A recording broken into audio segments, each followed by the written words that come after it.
I sing about the one I love without people not approving of? And mother, I love her so, 'cause she makes everything let go. And father, I love her mind, the way she treats me so damn kind. So may I sing about the one I love without people not approving of?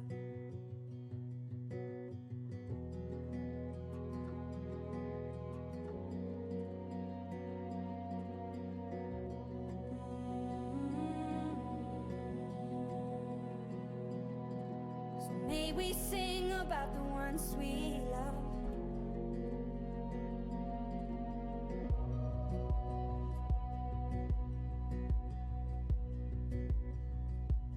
May I sing about the one I love without people not approving of? And brother, I love her heart, 'cause without her I'd fall apart. 'Cause it's a case of liberty, that love's supposed to set you free. So may I sing about the one I love without people not approving of?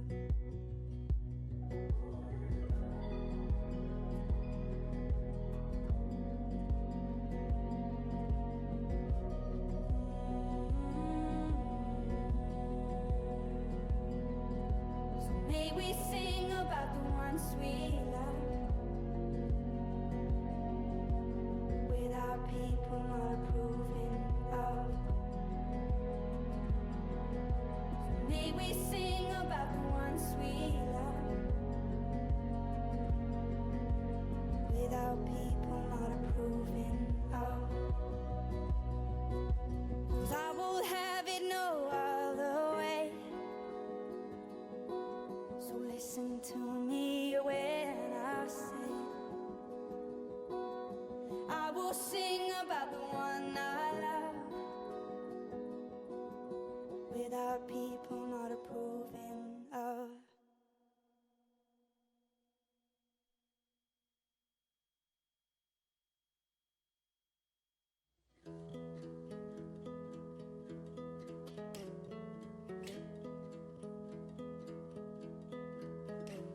Through meadows and fields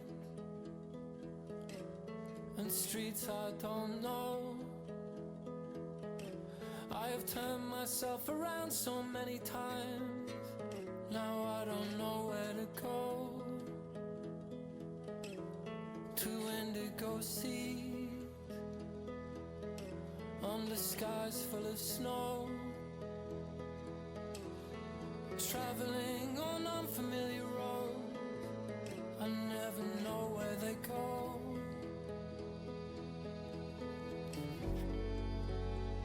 Or maybe I was never lost at all.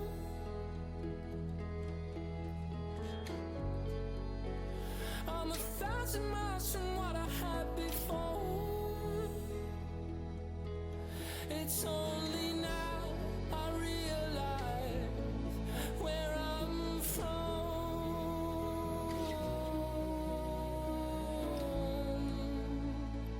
Maybe I'm already home.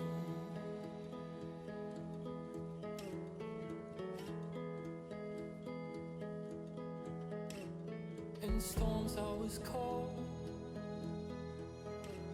through mountains I walked. I've been around the world and back again. Don't need to see more.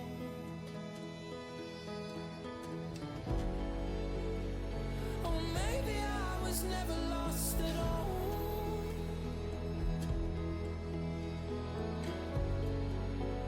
I'm 1,000 miles from what I had before. It's only now I realize where I'm from.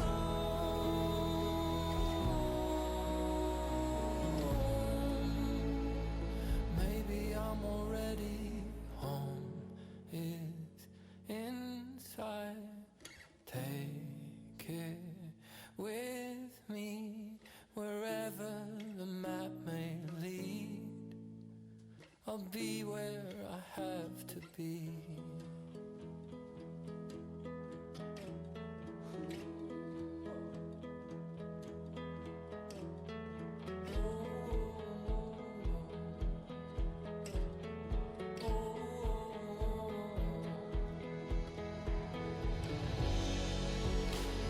Or maybe I was never lost at all.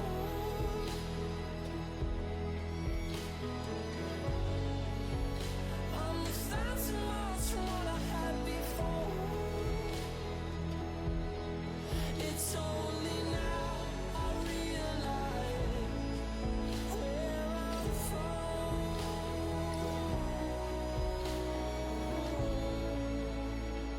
Maybe I'm already home.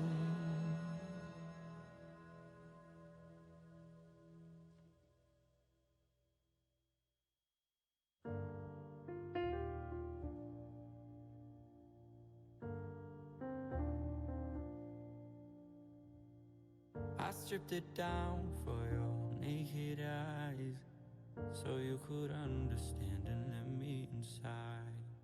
So I hope you know through the rising tide that I'll be here and you can lay by my side. Oh, oh, oh, you can rely on me, you know. Oh, oh, oh, when this town is locked and closed, you can lay by me. I still care when you need. Lay by me, lay by me. If you're here, you can still lay by me.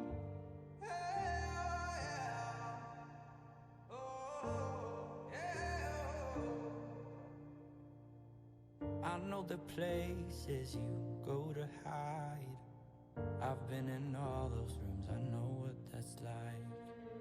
Staring at paint as you watch it dry.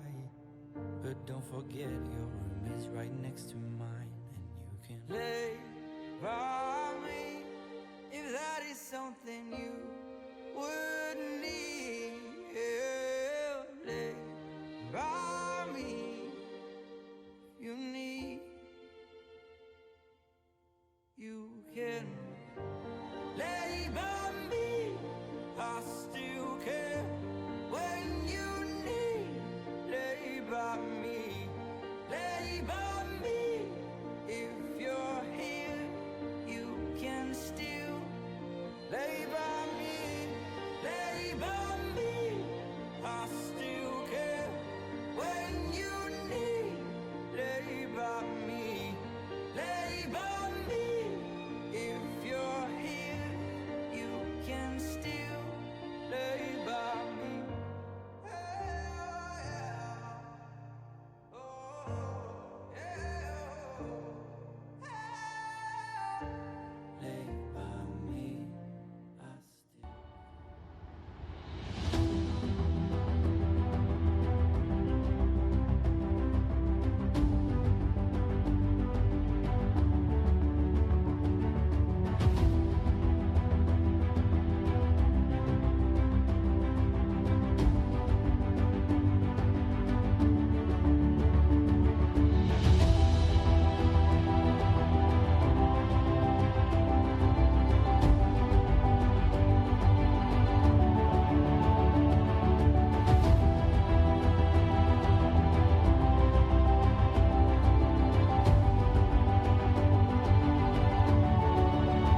healthy.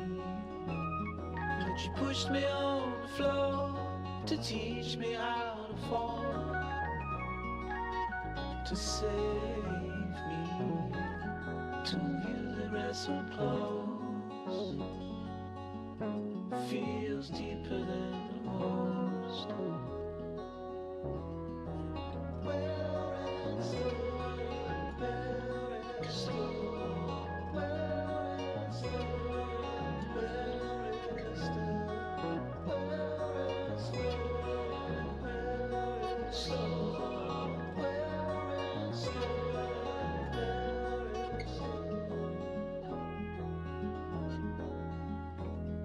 The countless ants and holes, all inclusive moles of feeling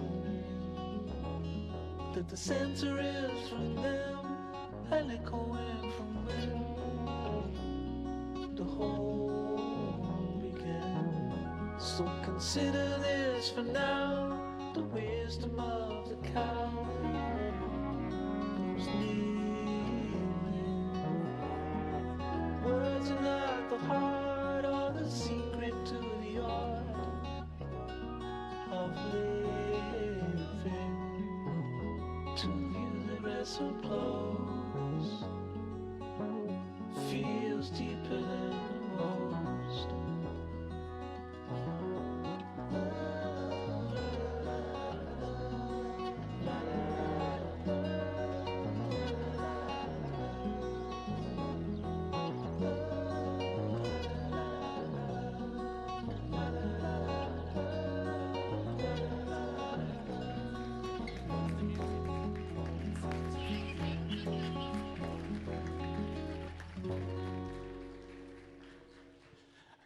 Ladies and gentlemen, welcome to the main stage.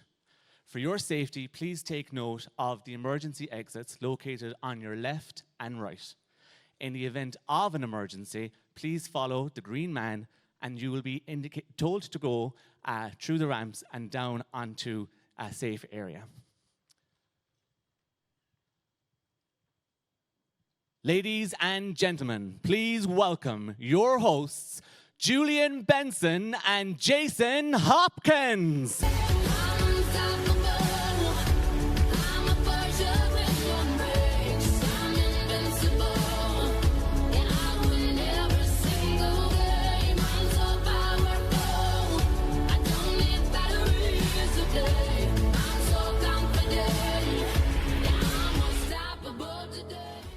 Good morning, ladies and gentlemen, and welcome to the first ever Beyond Limits Summit, coming to you live here in Croke Park, Dublin. My name is Julian Benson. And my name is Jason Hopkins. We are your hosts for what's going to be an incredible event. Indeed, Jason, over the past 2 years, the Ombudsman for Children's Office have been working behind the scenes with an outstanding group of disability organisations to create an event that not only showcases the best of Irish talent, but also highlights the exceptional contribution that people with disabilities have made in Irish society. As part of the process, the OCO has engaged the expertise of university professionals, schools, and most importantly, young people with disabilities to help them to create the content for today's event. Indeed, Jason, and what an event, folks, we have lined up for you today. Now, before we kick off today's proceedings, I'd like to invite you all now to sit back, relax, turn off those mobile phones, and of course, enjoy the show. And those watching on RT News or online, welcome. So, ladies and gentlemen, without further ado, will you please welcome our opening performance? Dancing to the iconic song, This Is Me, from The Greatest Showman. Will you please give a warm welcome to the Billy Barry Stage School.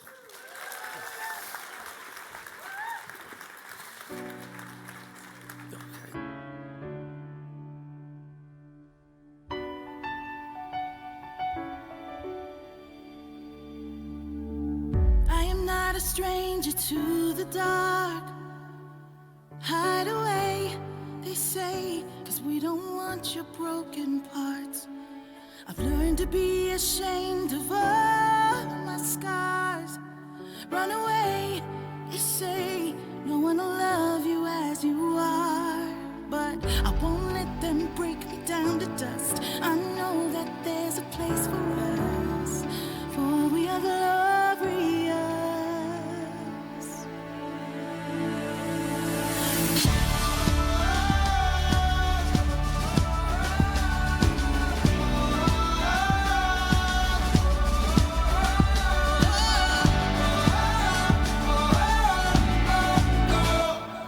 Another round of bullets hits my skin. Well, fire away, 'cause today I won't let the pain sink in. We are bursting through the barricades and reaching for the sun. Yeah, that's what we become. I won't let them break me down to dust. I know that there's a place for us. Oh, we are glorious. When the sharpest words wanna cut me down, I'm gonna send the blood, gonna drown the mind. I am brave, I am bruised, I am who I'm meant to be. This is me. And I know that I deserve your love. There's nothing on the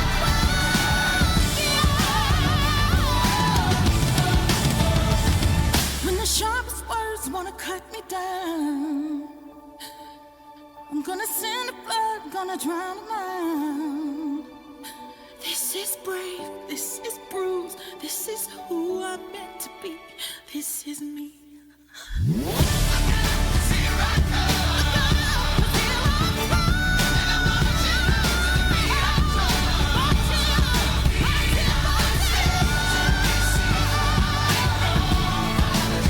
This is me.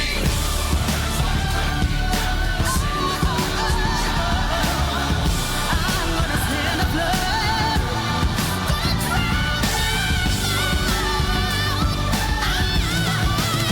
This is me.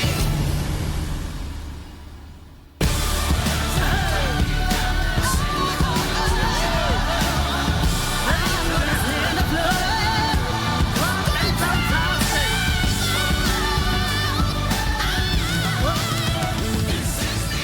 Well, give it up one more time. Weren't they fantastic, ladies and gentlemen?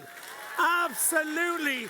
Box office gold. Jason, weren't they amazing? Yes, they were. Absolutely amazing.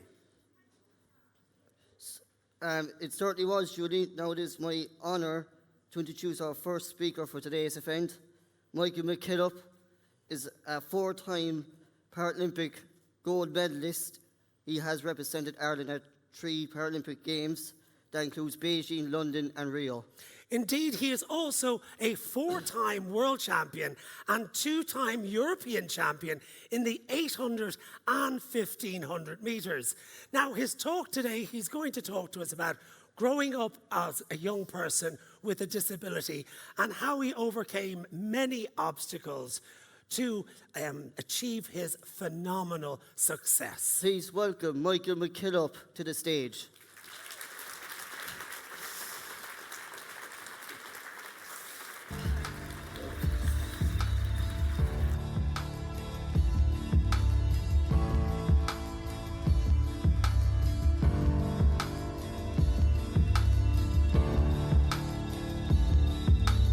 Love is a verb.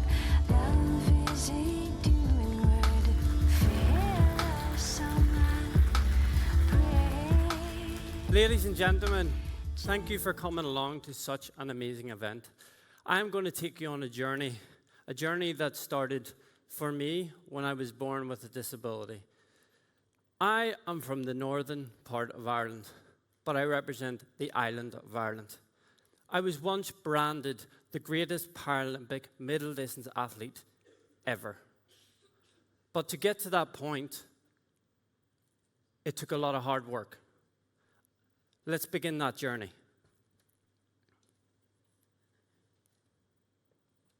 I was born in a coastal town called Cushendall, just on the north coast of Ireland. And for me, growing up, it took a long time to get to know who I was as a person. I was starved of oxygen at birth. It took until probably a year and 10 months for my parents to build up the courage to bring me back to the hospital. They noticed that I was starting to walk with a limp. They noticed that my hand carriage was quite uptight and locked. They brought me to the hospital, and the doctor just said, "It's a habit. He'll get out of it. It's fine. He's just a little toddler." At that point, my parents were bemused because they were not sure that what they were told was the truth. Another year passed, and they were able to get another consultant's opinion. And my parents always told me they remember the doctor coming out and opening the door and inviting us in. And at 2 years and 10 months, me skipping my way in, walking in and sitting on the chair. And within an instant, the consultant said that I either had cerebral palsy or I had a stroke. Just like that. Not only did my life change, but my parents' life changed. Because being a parent with a child with a disability at that point is probably one of the most heartbreaking things that could ever happen. Because everyone wants a healthy, able-bodied child. As you can see from a couple of images here, apart from my stylish good looks up in the top right with my Mickey Mouse jeans and my check shirt, you can see my hands in that locked position. Until probably the age of about 4 or 5, that's where my hands sat. Through a lot of occupational therapy, speech therapy, physiotherapy, it allowed me to have the use of my right hand slightly more and also not walk as with such a limp. Another photograph here, Christmas time. We're nearly there. I don't know how many sleeps it is to Christmas and Santa coming, but whenever I was there, that was Christmas Eve. And on Christmas Eve, my parents brought us to a park. It was snowing, and we went and we did bobsleigh. As you can see, I have a burnt nose.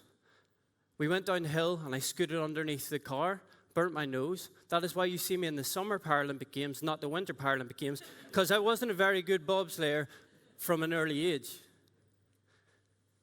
The other image here that I have is an Ireland kit. That belonged to my dad. My dad actually represented Ireland at the World Cross Country Championships when he was younger. They have that photograph in their house still. They obviously knew something that I didn't know at that stage.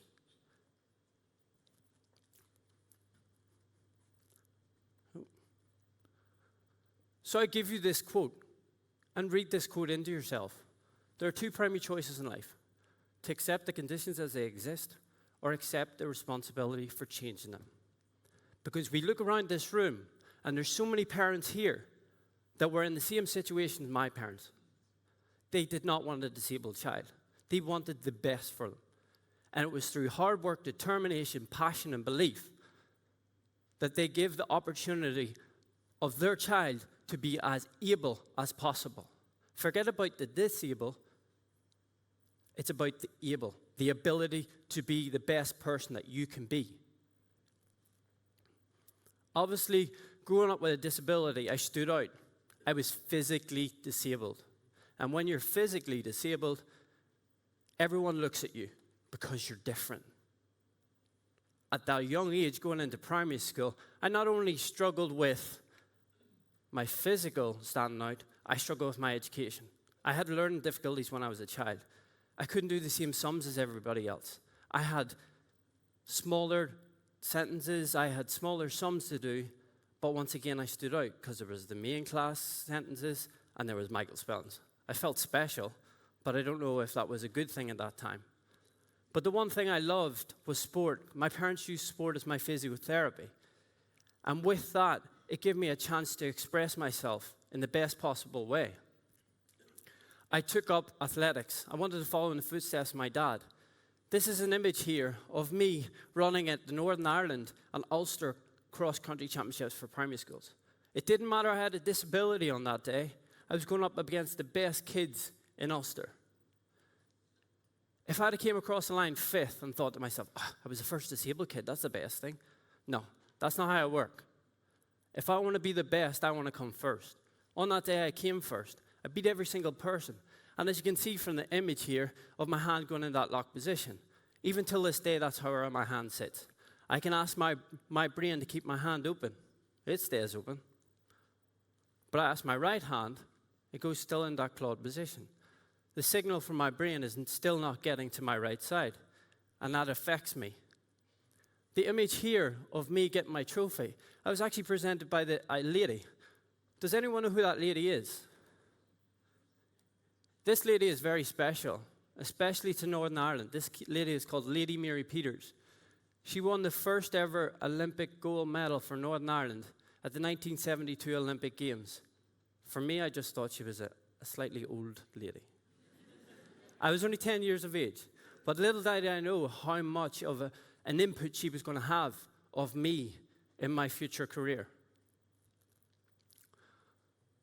So I look at that and I think to myself, do something today that your future self will thank you for. Do not allow anyone to tell you something that you cannot do. If you're able enough, you can achieve it, because it comes from here. Yes, it comes from here, but it more comes from here. It comes from the heart. Passion, belief, hunger. And that is where I have been able to showcase my talents. Through a lot of hard work, I've got a team around me. I classify them as Team McKillop. I even have them embroidered into my suit, because everywhere I go, we're a team.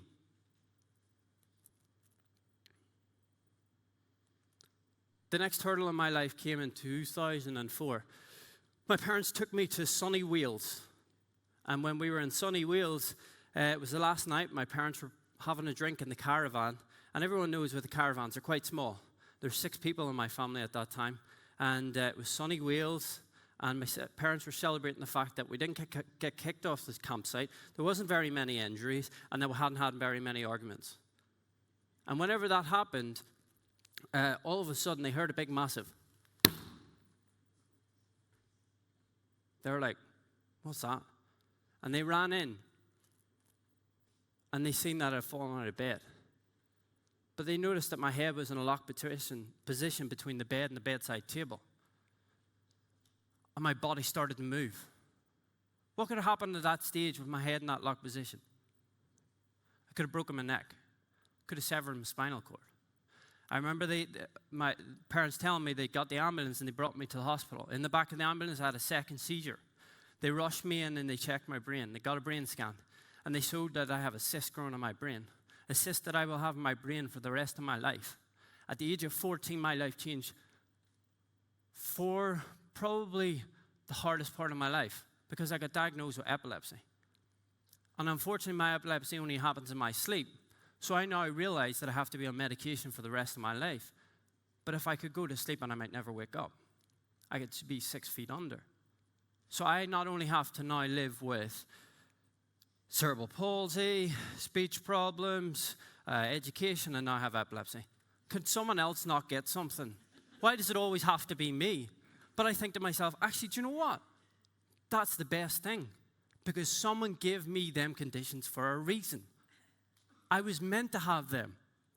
Because if it wasn't that, I wouldn't be Michael McKillop.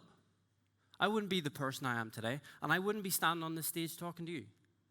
So there is, yes, it's a negative, but also positives come out with that. And this for me is 100% the most important thing for everyone to understand in this audience. Yes, life is not easy.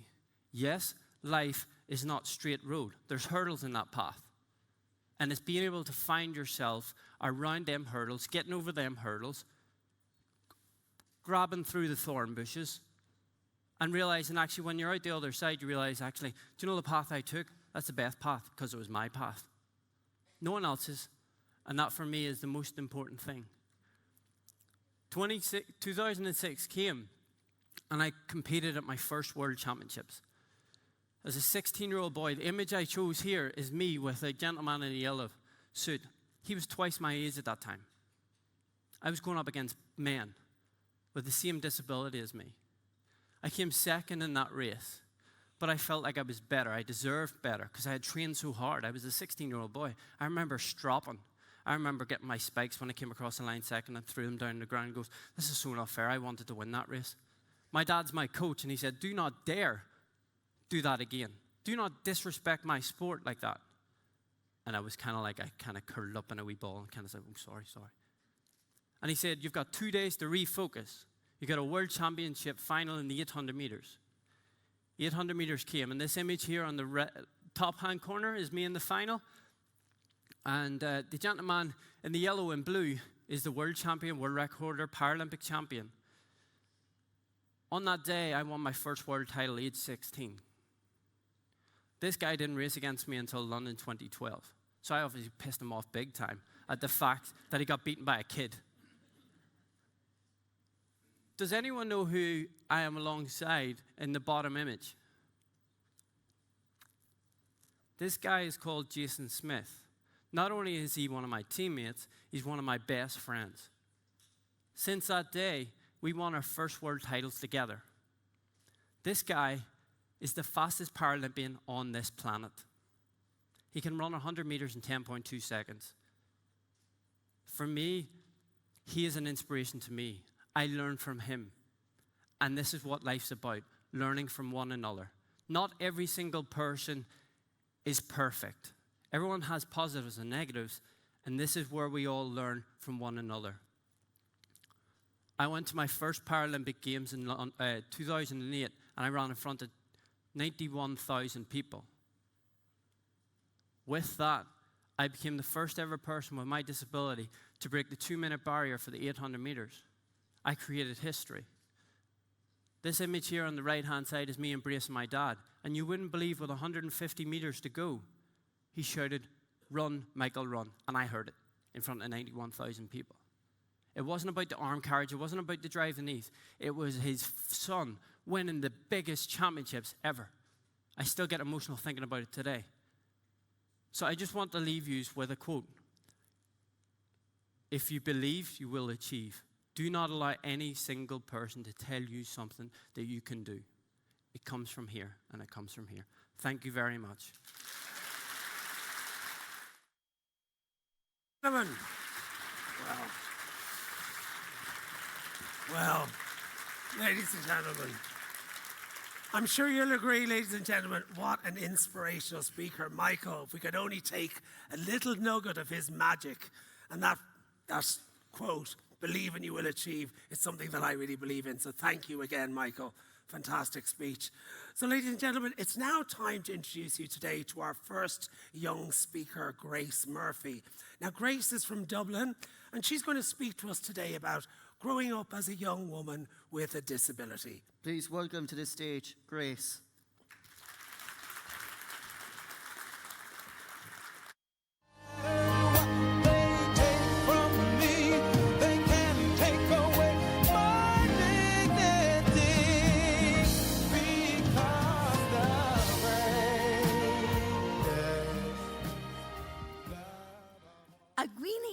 Agus a chorda. My name is Grace Murphy. I'm 17 and I'm a 5th-year secondary school student. The first thing that many people notice about me is that I use a wheelchair. Wheelchair users encounter many obstacles in everyday life, and we need to make more detailed plans than other people because the world has not been designed with wheelchairs in mind. But when people get to know me and forget about my wheelchair, they realize that I share many of the needs, hopes, and dreams of other young people. We all need things like love, shelter, and food, but we also want education, social opportunities, and the support to achieve our potential, whatever that may be. Our generation will shape the Ireland of the future, and I'd like us to demolish all the old negative stereotypes and learn to be really inclusive. We need to teach everyone how to accommodate diversity to make room for disabled children in the classroom, in the playground, and in all our activities. We must make sure that no child is left out or forgotten about. It should not be a matter of luck whether we get the services we need or whether we can access the world around us. All children, whether we live in Dublin or in a rural area, should be able to access education, therapy services, SNA supports, and assistive technology. We need accessible modes of transport and universal design so that we can access houses, workplaces, restaurants, hotels, and cinemas, and not just in the front row. When is the last time that any of you who don't use wheelchairs chose to sit in the front row of the cinema? I believe every young person who would benefit from the services of a personal assistant should have one from their early teenage years when they are beginning to become independent. We need the opportunity to become less reliant on our parents and start to access support from other sources so that as young adults we can participate in all areas of life.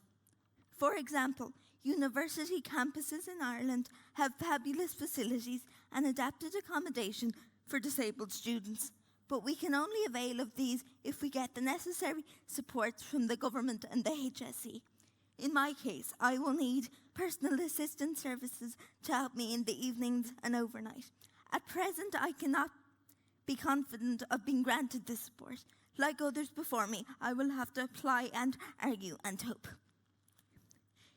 It's important for disabled teenagers to be able to plan for life after secondary school, as our able-bodied classmates do. While I'm studying for my Leaving Cert, I'd like to know that if I work hard and get the necessary points, I can look forward to the same experiences as other young people my age. Having a personal assistant to enable me to live in disabled accommodation in college would be the difference between me becoming an independent, highly educated citizen who pays taxes and contributes to my country and simply sitting at home, reliant on family members and carers. Of course, all the supports I mentioned cost money, but when we consider the cost of supporting disabled people, we should remember that the 2016 census told us that 195,263 carers were providing over 6.5 million hours of unpaid care each week. For far too long, the state has been relying on the willingness of family members to meet the needs of disabled family members. But families are changing, and with increasing female participation in the workforce, there are fewer people available to fulfill unpaid caring roles. This makes it even more important for us to invest in helping young disabled people to become as independent as possible. It's time for our society to step up and make sure that all disabled people and our families get the supports we need to have the quality of life that we all deserve. There are approximately 650,000 disabled people living in Ireland, and we have huge support and goodwill from our families, friends, and the general public. We also have the access to the expertise of organisations like Enable Ireland, the Irish Wheelchair Association, and the Independent Living Movement Ireland.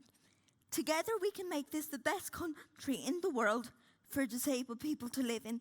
Let's work together to break down walls and build ramps instead. Gurab Mila Mahagwith.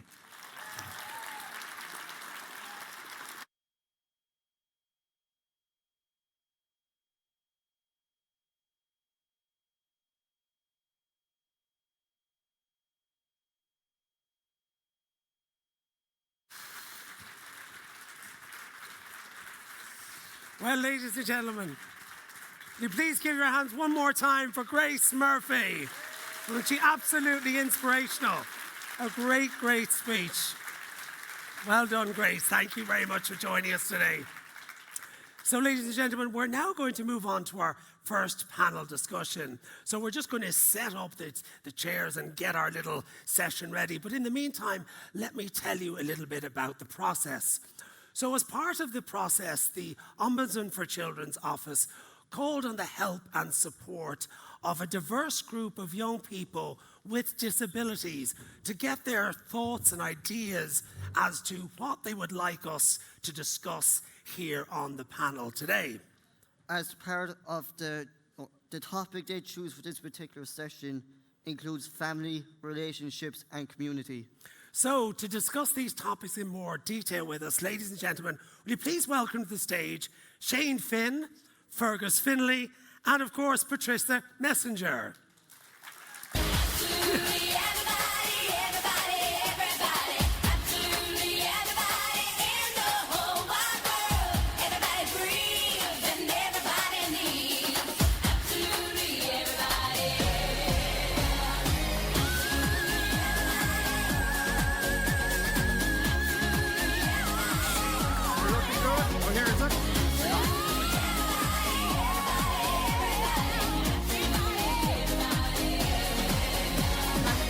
chair, my friend. Arbor chair, my friend. Oh, you see, she is there for the moment, right? I'll do the standing, sure, why not, says you. It's all a bit. So listen, first of all, thank you all so much for joining us here today. And I suppose, let's start the discussion about finding out a little bit about who you are and maybe the work that you do in the area of disability. So if you'd like to kickstart us. Well, aren't these beautiful chairs? Absolutely. Aren't they Much fabulous? better than- Oh, listen, we went top dollar here today. Tell you There was what, no holding back. My name is Fergus Finlay.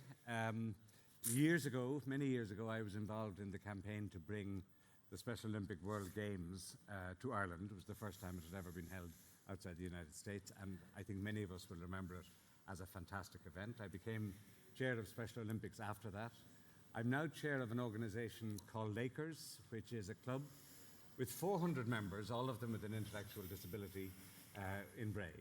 And it's a fantastic club which is owned and run by its members. They decide what we do in the club. But I think the main reason I'm here is because of my daughter Mandy. Mandy was born with Down syndrome 40-something years ago. We won't give the age away. She has already indicated that she intends to celebrate her 50th birthday in New York, apparently at my expense. but we're not quite there yet. We've a couple of years to save.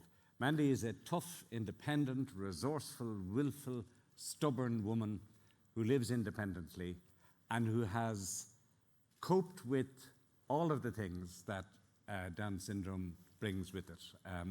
The worst of which is the attitudes of other people, and particularly the attitudes of the state. So my wife and I would feel very, very strongly about that. We're very proud of Mandy. We're not quite so proud sometimes of the country she lives in. Great. Thank you so much. So Shane, maybe you will tell us a little bit about yourself and your background and the great work that you do. Well, the last time there was a Kerryman in Croke Park, it didn't work out too well for me. Oh, no, it didn't. So we'll be back. So my name is Shane Finn. You're in the company of Dubs. I know. Yeah. Get over it. Feeling a bit nervous. Up to the be honest. Dubs. So my name is Shane Finn. I'm 27 years old. I'm from the nicest part of Ireland, which is West Kerry. Not Kerry, just West Kerry. That's okay. So my own background is, I suppose, and like we said, the reason I'm here is probably my first cousin Mary. So my first cousin Mary was born with spina bifida and hydrocephalus. I saw from a relatively young age in my mid to late teens that life was very difficult for her. She had other challenges that I didn't have. And out of nowhere, as you do one day, I decided to run a marathon. With no training, and that didn't work out very well for me, unfortunately. But I raised a sum of money for Spina Bifida Hydrocephalus Ireland, and I saw what an effect that had. And no pun intended, I kind of lost the run of myself after that. Boom, boom. So in 2014, I ran from Dublin to Dingle. We raised about 30,000 euros. Excellent. And then, I suppose, to give a bit of context, my cousin Mary, her condition slightly worsened a couple of years ago. Just nothing too serious, just other challenges. And I realized that she struggles 24 hours a day. And when I train all the time, but I might struggle for an hour or two. She used to fight every hour of the day, so for 24 hours a day. So I then decided to run 24 marathons in 24 days in 24 counties around Ireland in 2017, representing her and families all over Ireland that are living or are fighting with spina bifida and or hydrocephalus. And that was fantastic. We raised 140 grand. And quickly, straight after that, the charity had their funding cut. And I suppose I was looking for a sign.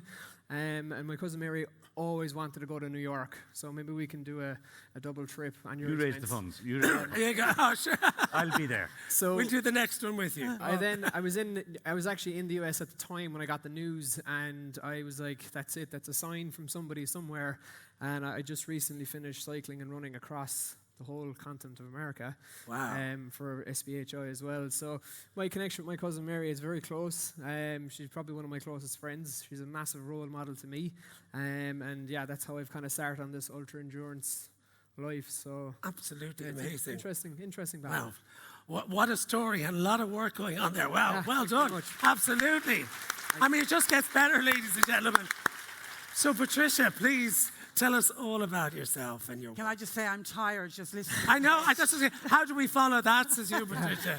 I came to the world of disability, slightly unusual route. Back in 1999, I work in radio. I don't know if there's anybody here from Cork. I work at a radio station called C103. And I do a talk show. Great to see the Cork people there. I do a talk show Monday to Friday. And in 1999, I went to Belarus, the country that's most affected by the Chernobyl disaster. And I went out there to do some radio reports. And while out there, I got to visit a lot of orphanages.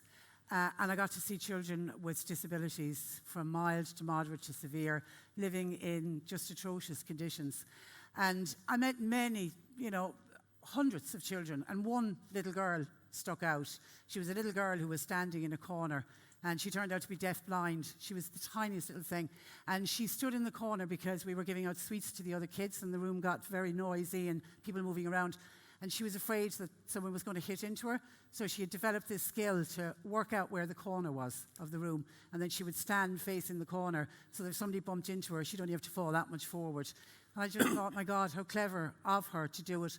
But I realized here was a little girl that nobody loved. There was nobody in this world for her to love or nobody to love her. I thought it was one of the saddest things. And I left the orphanage that day and I wrote on a piece of paper, that little girl will haunt me forever. Little did I know, in 2001, I managed to get that same little girl over to Ireland on a medical visa. We were trying to see if we could help her and some other children. And we fell in love with her, myself and my husband. And in 2004, I stood before a Russian judge along with my husband, and we said why Marcia should be our daughter.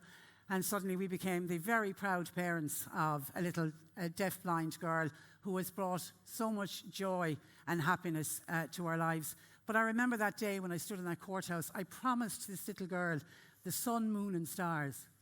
And I got her back to Ireland, and we've given her the stars because we live in a very happy house and she's a blessing to all of us. But I can't give her the sun and the moon because we're left down by the services in this country. I never realized, I knew I'd have to fight Russia to get her, but I never knew that I'd have to fight the system here. Every single turn, everything I needed for this child, I thought it would be here. I thought they would just pick up the phone and everything would be fine. And it's just endless phone calls, endless. At the time it was letter writing, now it's email. I doorstepped people. It's just so unfair that our children who are the most vulnerable, they're the ones who can't get out and protest. They're the ones who can't get out and be vocal. Like my daughter is nonverbal. She can't shout for herself. So we as parents have to do it. Yeah. And that's why a day like today is fantastic. And well done to Steve and all of the gang at the Ombudsman for Children for giving us the opportunity to come together and just to shout from the rooftops how proud we are of our children. But give us a break, give us a chance, absolutely. Give our children a chance. Absolutely. Well done, Patricia, absolutely. Well, listen, we do have some questions for all of you, and I know, Jason, in particular, you had a couple of questions you'd like to ask. Shane, you do great work. How do you fit it all in? How do you fit it in, Shane? You're a busy man. Yeah, I'll be completely honest, it's a struggle. It is a struggle. I've become, I haven't done a PhD or anything like that, but I have a PhD in time management, to be honest, at this stage. I just prioritize myself as best I can. I travel a lot of work. I work for myself. I try to fit in as much charity work as I can, family work, not work, family time, kind of for time with friends. And I think I just prioritize, really. I think we spend a lot of time kind of maybe doing things that we don't need to be really doing. So I prioritize things, my health, my family, and then after that, everything else is secondary. But I try my best to balance it and have a bit of fun along the way. I'm a more leaning towards more the fun side the last couple of years. I should probably get a real job or something. But yeah, I'll be fine. We'll figure it out. But no, it is tough, and I understand. Especially. I find it sometimes amazing how parents can do what they do. It mind boggles me, really, to be honest. Sometimes what people can achieve, and people think I'm busy. I just have to kind of answer to myself, really. So I suppose I didn't really answer the question, but I didn't. And you did a great job there, saying, don't worry. Again, good time management. That's what I say. Good time management. Patricia, do you mind, could we ask you a little bit more about the process of adopting Marcia and how that happened and what you went through to make that happen? Well, we did it slightly backwards in that Marcia was living with us and then we had to go through the adoption process. And obviously the adoption process in Ireland is quite tough. You have to do all of the courses, you have to do background checks. As I say, we were doing it backwards. We had the child living with us. Now, it's a tough process, but it has to be. I mean, they're giving you this gorgeous, wonderful little human being, so it has to be a tough process. So we got through it, and at the time when we started doing it in 2002 is when we began the process of adoption. There was quite a waiting list for home studies and to get social workers to come to visit you. But when we went, in fairness to the HSE in the South, and said, look, can we fess up? We have the child living with us. We're trying to do it backwards. They speeded up the process slightly. And then obviously you've got to dot all the I's, cross all the T's, and put a pact together for Russia that has to have seals and stamps, and everything has to be perfect. And then we flew to Russia and did it. And the rest is history. And the rest is history. You're an amazing woman, by the Thank way. you. I just have to say that, isn't she? Wonderful lady. Brilliant, brilliant. Now, I think we have one more question. I know, Jason, that you would like to ask Fergus. Fergus, I hear you are retired. What do you do with your time?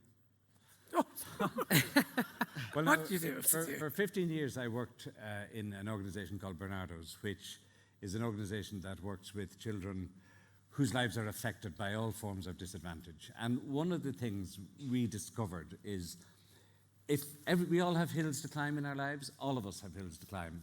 Not as many as... if you have a disability, or if you have other forms of disadvantage in your life, that hill can become a bit like Kilimanjaro, or a bit like Mount Everest. Our job in Bernardo's was to help people climb the mountain. We'd sometimes carry the load and help people climb the mountain. Since I've retired, I've discovered that life actually gets busier. I'm involved in half a dozen different things now, and I'm learning and learning and learning. One of the people I learned from, and I'm determined to tell you this story, is my daughter Mandy. Mandy hates being labelled. As far as Mandy's concerned, the only label that matters to her is Mandy. But if you have a disability, labels attached to you, and you're called all sorts of things. And in the old days, it was worse than it is now, but you still get labels. Mandy and her friend, and I'm going to start a campaign about this, okay? Mandy and her friend Anne came to me about a year ago, and they said, "We hate being called Down syndrome." And I said, "Why is that, Mandy?" And she said, "Because when people say Down syndrome, they look down. Oh. And when they say Down syndrome to us, they look down at us." And I said, "Well, can't you just be Mandy?" And she said, "No, we want a different label." And I said, "What's that?" And she said, "We want Up syndrome." So that when people say Up syndrome, they will look up. So I'm going to start a campaign to change. Well done, that's it. We are loving that. Absolutely. Well, listen, you know what? Can I just say to the three of you, it's so inspiring listening to your stories. The amount of work each and every one of you do in the area of disability. And it just goes to show the kindness of Irish people and people in general. You know, we need people like you to be out there, to fly the flag genuinely in all areas of disability, to try and show the world it's not about disability, it's about ability and believing in ourselves and the power that you can achieve anything. So thank you so much for joining us here today. Ladies and gentlemen, I'd like to thank you all for joining us. Please give them a huge round of applause for taking up the time, because they were absolutely fantastic. Well done. So as always, folks, we could have spoken forever, but we have to move on. So, Jason? Now, to finish the first session, we thought it would be... See, you're grand, you can sit there. No, Jason, got a little bit of movement, you know yourself. There you go. So to finish up, who have we got, Jason? So now to finish up with the first session, we thought it would be good to have a bit of humour. Oh, sure, listen, it's always good to have a bit of crack, Jason, isn't it? God bless you. Do you have any funny jokes, Julian? I hear that, Jason. Jokes. Now come on. I know my limitations, my friend. But I do know one lady who does. Well, this lady, Tanya Lee Davis, is a 3-foot, 6-inch stand-up comedian.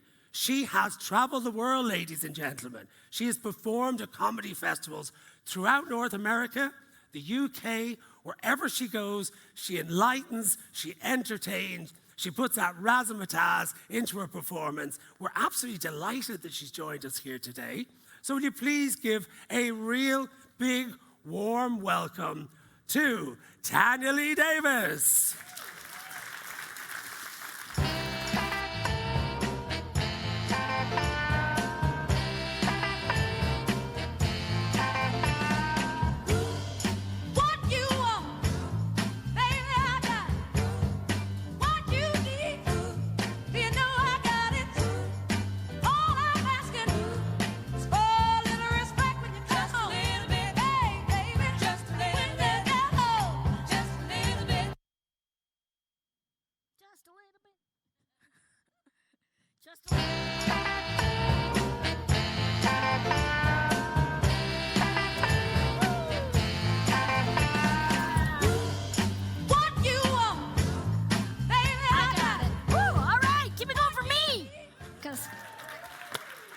That was seamless. Hello, everybody. Thanks for having me. Huh? Were you expecting this? No. Put your phones away. I'm not a Pokemon. I love coming overseas because you people are uptight. Oh, I can feel the tension. You're not sure if you should laugh. You might go to hell. Yeah, you will. It's okay. It's a natural human reaction to be uptight. I'm totally fine with it. In fact, I like the tension. I like when people are physically uptight. It gets me excited. I'm like, that's right, look at me. Yeah, check out the boobs on the 5-year-old. I love to. And as you can tell, I'm different. I'm also Canadian. Yeah, I'm also what you guys call mixed race. That's true. That's right. I'm a white girl. I'm a black girl. I love people's reactions, especially kids. You know, we got some kids here. Kids freak out when they see me. Very honest, very upfront in their reaction, the kids. You know, some kids come up to me and they're like, hey, what happened to you? Did you get into an accident? I'm like, hell no, I didn't eat my vegetables when I was your age, you little turd. Now put me down. This is what I get to do for a living. It's a pretty cool job. Usually it's after 9 p.m., so this is fun. I'm doing a lot of editing in my head right now. Yeah, I get to travel. It's great. You're going to notice, I'm going to educate you a little bit because I am a little person. I'm 3'6", but I use the word midget. A lot of people don't realize the term midget is actually considered quite offensive, you know, a bad word amongst the little people community. I don't mind. I know it's all about context. I understand that most people assume that I'm midget, but you also assume I got to have midget friends. Oh, like there's packs of us hanging around together.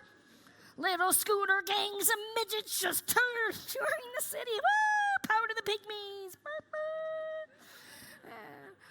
Actually, one of the coolest times I ever had was with another little person, because one night we got really drunk on cough syrup. Woo! And we'd go down to the town park. We'd hang out amongst the flowers and pretend we're garden gnomes. And we'd freak out old people. Boo! Oh, and then we'd laugh and dance and play our little flutes. Because that's what we do. You got to be a people person to do this job, and I like people. You know, and I get people are curious about my life. That's why I talk about all the crazy antics that I get into. And I don't mind questions. If you want to come chat later, feel free. Probably the most common question I get asked is if I have any children. People wonder if I can carry any kids. And I don't have any kids, but I could. I just don't want the little buggers. That's right. Yeah. I don't need to have kids. All my friends have kids that travel for a living, get to stay in their houses and their flats and play with their kids. And not being a parent, I had no idea how many baby-proofing gadgets they have on the market. You familiar with the baby-proofing? There's some cool stuff. You know, unless you've got a dwarf house guest, holy crap, I couldn't get out of the living room. There was gates everywhere. It was totally trapped. I got to poop. Tried to reach up for the door handle of the loo. It was far too high to lift the kid up on my shoulder. Come on, you get it, teamwork. I'm just saying, it's embarrassing when you have to stay at your friend's house. You have to take a poop in the cat box.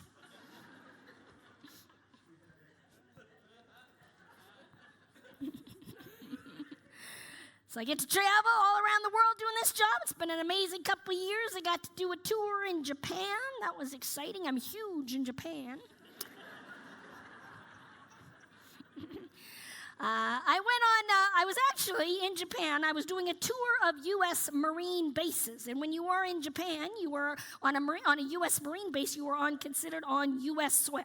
So you pay with American money. There's McDonald's, KFC, the whole shebang. I'm like, I came all the way to Japan. I want to see some Japanese stuff, right? So they're like, well, you can go off the base. So I used my mobility scooter. That's my car. And I grab my passport, I head off the base, go have some sushi, get to see the sights, and I come back on the base, but the pavement is not wheelchair or scooter accessible. So I have to queue up behind the military vehicles. So now I am 4 tanks deep, sitting on my mobility scooter. The tank in front of me moves forward, and I pull up with this guy holding some serious heavy artillery, and he's just looking at me like, holy shit. I'm like, I'm here to fight the war. Bing, bing, bing, bing, beep, beep.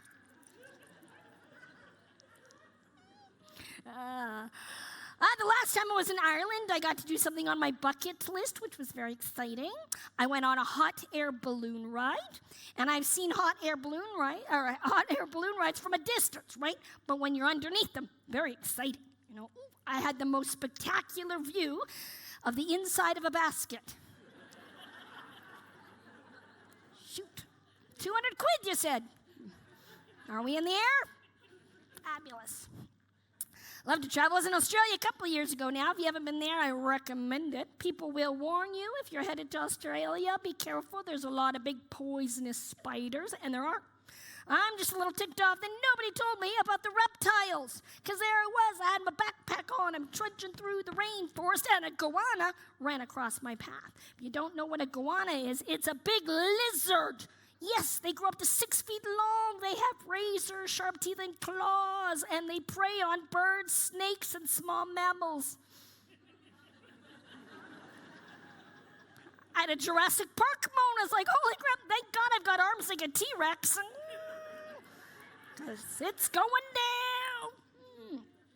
And it was a big one, too. It was a 6-footer. And goannas are very aggressive. So I was coming down the path. It turned, started coming at me, started charging me, freaking me out. It's like, oh my God, he's going to try and rape me. Oh, it's all right. It turns out he had a reptile dysfunction. It's my favorite joke. I think my favorite part about traveling is staying in hotels. I love hotels because other people clean up after you. It's wonderful. The one thing I don't like, and this is international, I don't like when the maids make the bed. You know what I'm talking about? Can they put the sheets, the duvet, any tighter on the mattress? Is this really necessary? They got a staple gun, some super glue. I come in from a show, I'm tired, I'm drunk, I just want to go night-night, try to pull the sheets back, I got to put my legs up against the wall. Finally slide in there, I feel like I'm sleeping in an envelope. I'm just waiting for somebody to stamp me. Yeah. And I see a lot of travel lodges. I find them quite reliable for accessibility. And I'm sure many of you have stayed in disabled rooms. In the UK, they have them red emergency cords that hang throughout the room.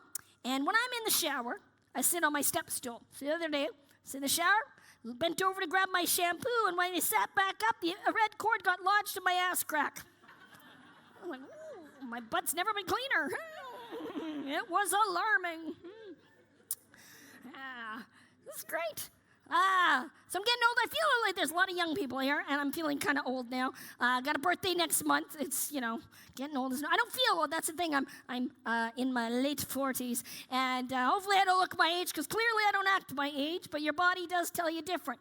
Like I've worn glasses since I was a young kid, and I'm far-sighted. You'd think I'd be short-sighted. Obviously, the lenses correct the vision impairment. But the other night, I'm in bed, I'm reading my book, and it dawned on me I'm at that age where I have to hold my book further and further away from my face. And I'm like, oh my God, I'm farsighted, and I've got midget arms. You kidding me? Like now when I read my book, I got to put it on the ground, spit on my toe to turn the pages. I am 50 shades of horny. It's crazy. I also know I'm getting older because I'm getting pubic hair growing out of my chin. Ladies, you know what I'm talking about? I see some loss of recognition. You know what I'm talking about. We don't get a memo, nothing. Wake up one morning, look like a goat. Stressful. Bitching my best friend about the chin hair. She's like, maybe you should try the waxing for the hair removal. So there we were. We were in Vegas, going to have a girls' day at the spa. We're going to pamper ourselves. I'm going to get my chin waxed. It's going to be glorious. Then she springs on me. Guess what? Signed us up for bikini waxes. It'll make you feel sexy. The bikini wax. She must have seen the look of horror on my face, because she was like, no, don't worry. It will only sting for a little bit. She didn't tell me what happens when that stuff starts to grow back. And I can't really reach my coochie. So there I am, scooting across the carpet. My dog's looking at me. That doesn't feel so bad, does it? Uh-oh. One time I scooted across a nylon carpet. I was stuck to the wall for 3 days. I'm stunned. People do crazy shit to themselves in the name of cosmetics, like Botox. We've all heard about Botox, right? Botox stands for botulism toxin. Botulism is high-grade food poisoning. But they found out if you inject this stuff into your face, it paralyzes the nerve endings, but it gets rid of wrinkles. Yippee! Sounds like a great idea. What they don't tell you is you end up drooling for months. It's like, holy shit, look at me, I'm a sexy bitch. I have never looked younger. It's fun, it's crazy. So I went to my first Little People convention. We do hang out in packs once a year. There's an organization in America called the LPA, the Little People of America. Here, well, actually in the UK, it's called the RGA, the Restricted Growth Association. Crazy. So every year there's a national conference somewhere around North America, and a couple of years ago it was in Boston, Massachusetts. So I've always wanted to go to Boston. So I went there. I went by myself, and I walked into the hotel reception, and I had a panic attack. I went up to my room. I called my friends back home. I'm like, you got to come. They're everywhere. There was 2,500 little people running around. It completely freaked me out. And most of us were staying on the 4th floor of this hotel. And I figured out why, because nobody could reach the 5th floor button in the lift. I don't know if you can relate to that. 2,500 people that look like you was very overwhelming. I was having a panic attack, like I said. And to heighten my anxiety, there was a Jehovah Witness convention at the same time. Do you get the Jehovah's here in Ireland? Yeah. Party animals. No. So there I am, I'm drunk, I'm 6 o'clock in the morning, start going around, banging on the Jehovah Witnesses' door, 6 o'clock in the morning. I swear to God, all you could hear was, I can't see anybody. Yeah. And then I dance every night too. I like to shake my booty. I think the DJ was messing with us because every night he played YMCA by the Village People. I know, picture 2,500 dwarves doing YMCA lowercase. Every time we did the M, it looked like we were doing the butterfly stroke.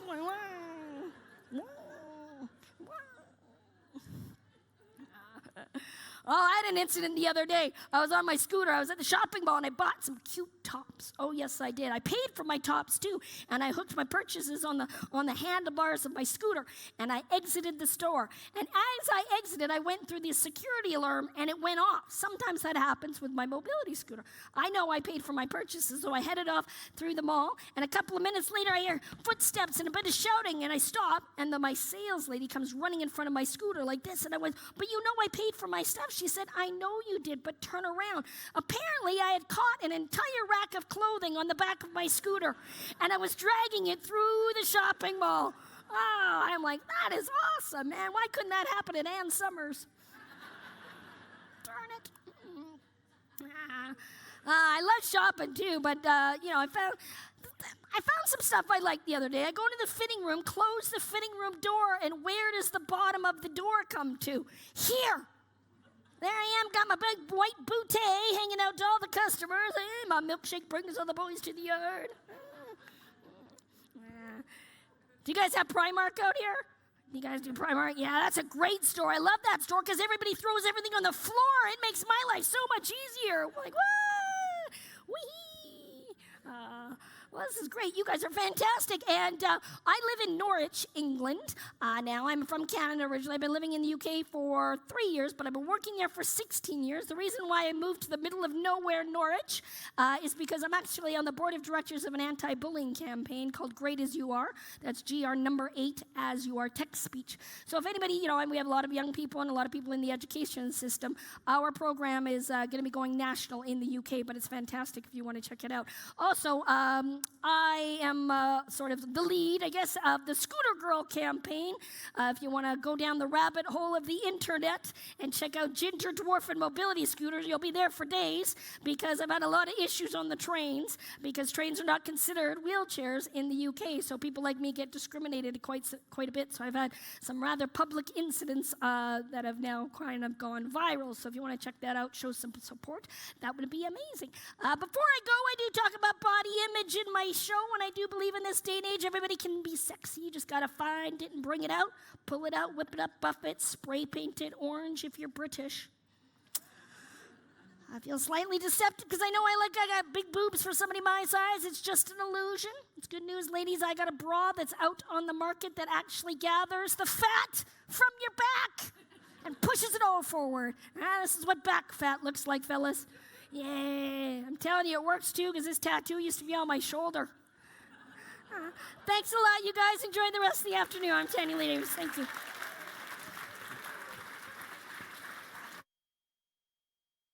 Ladies and gentlemen, will you please give it up one more time? Tanya Lee Davis! OMG. Fantastic. I'm telling you, Jason, I learned things in that moment that I never knew existed or believed. But listen, it's great to have a laugh in the morning, isn't it, folks? It's good. Well done, Tanya. Thank you so much. Well, you know what, ladies and gentlemen? Unfortunately, we have come to the end of our first session here at the Beyond Limits Summit. I'd like to take now it's the time to thank all our amazing speakers, our entertainers, our performers, and of course you guys for joining us here today. We really appreciate you being here. I hope you've enjoyed it, and I hope we'll see. Great, I'd like to hear that. And I hope we'll see you all here again. So always remember, there are no limits, only possibilities. So for myself, Julian Benson, and my co-host, Jason Hopkins, goodbye, God bless, and we'll see you again soon. Bye.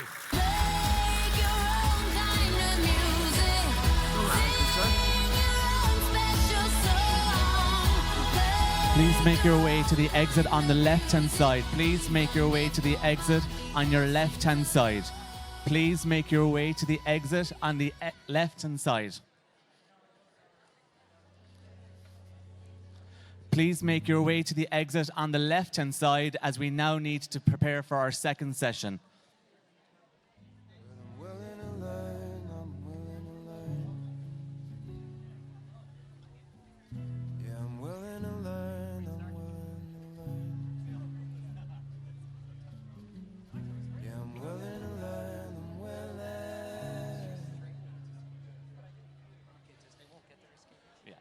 Please make your way to the exit on the left-hand side.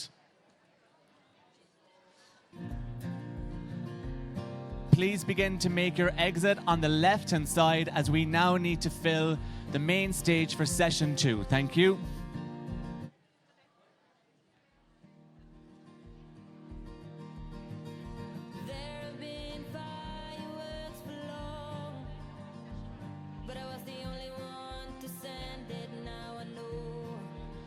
Please make your way to the exit on the left-hand side as we now need to fill the main stage for session 2. Thank you.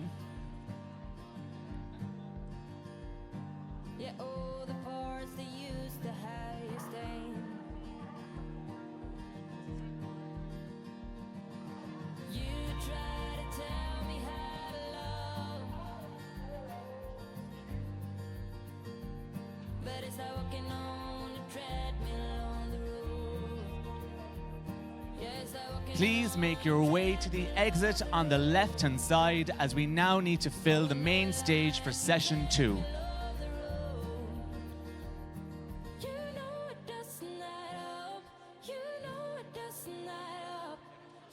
Please keep moving forward to allow other people to pass.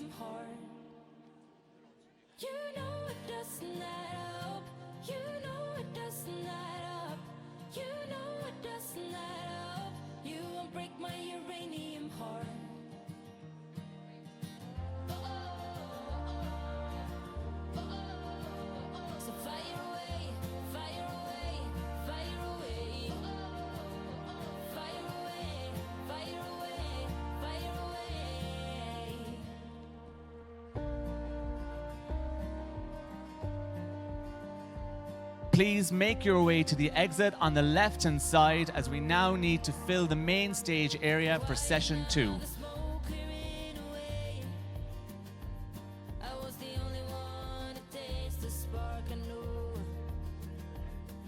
Tore out all the beauty from my soul.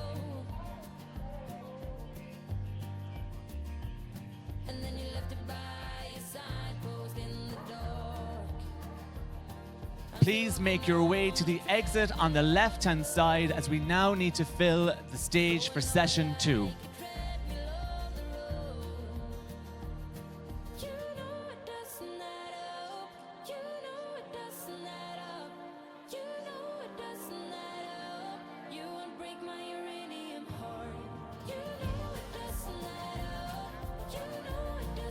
Please make your way to the exit on the left-hand side as we now need to fill the stage for session 2.